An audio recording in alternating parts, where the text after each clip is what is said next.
the interference effect. You'll see some of these popular people on social media telling you there's no interference effect, or the interference effect is overstated. I've never had a problem. Okay. Especially these hybrid athletes, right? You can run a marathon and compete in powerlifting at the same time. Can you? Is there evidence of that? I can't find anything about you actually running a marathon within the same time period that you competed in a powerlifting meet. And that's fine. You can do both, but probably not in the same week, or at least you won't do well, right? I mean, I could go compete in powerlifting and run a marathon. I'm going to show up and I'm going to squat 275 pounds, not kilos, pounds. And then I'm going to go run a marathon in 4 hours. I suppose you can do both, but can you be great at both? Probably not. Probably not. And then people will tell you, oh, well, CrossFit. The CrossFit guys, they're amazing. They have, 300-pound snatch and they can run a 4-minute mile or some crazy shit like that.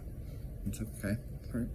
I hear your argument. I hear the comments that people are making, and I actually I'm not saying these people don't accomplish these things, but I'm going to point something out to you, very important. The reason why the interference effect isn't an issue for these people, flat out, it's because performance-enhancing drugs. When you take these drugs, you're anabolic all the time. They're constantly signaling anabolism. So you don't have to worry about the fact that AMPK would create an interference effect with mTOR. You see the cellular signaling that occurs, that's so important. Yeah, when you take anabolic, promoting drugs, anabolism, right? Your body is constantly signaling growth. There's always muscle protein synthesis. There's a nitrogen balance. You have this positive nitrogen balance. And yeah, if you're using performance-enhancing drugs, you won't experience an interference effect because you're always anabolic due to the drugs. Shit, you're anabolic while you're sleeping. You're anabolic all the time because that's what the drugs do. So for everyone else, for the mortals among us, or the extra average among us, for the less than average among us, yes, there is an interference effect, obviously. Like, if you don't have a whole bunch of drugs creating anabolism, now you have to carry this training volume where you're sending opposing signals to the system. So is there an interference effect? Yes, there is. But if someone tells you that there's no interference effect, I've never had a problem with it, stop and critically assume that this person might not be telling you the whole story. Maybe there's more to this. And I'm not accusing anyone of being on drugs.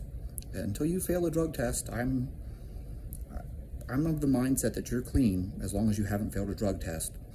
Not because I necessarily believe that you're actually clean, but because I have no proof. So I can't make that accusation of someone. I may be suspicious, but I can't say, oh, that guy's definitely on drugs, because I don't have proof. It's about being balanced here. But you might want to be slightly suspicious and a little cautious when you see some guy who's, jacked, and somehow he's also extremely strong and very good at, endurance events at the same time.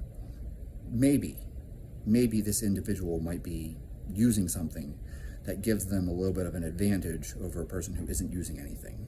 And so there you guys have it, the interference effect. Does it exist? Yes, absolutely. Is it real? Yes. Will it make a big impact? It very well might if you're not using some other substances. But for the people who are using other substances, obviously those substances ensure that the interference effect isn't so much of an issue for them because they're anabolic all the time.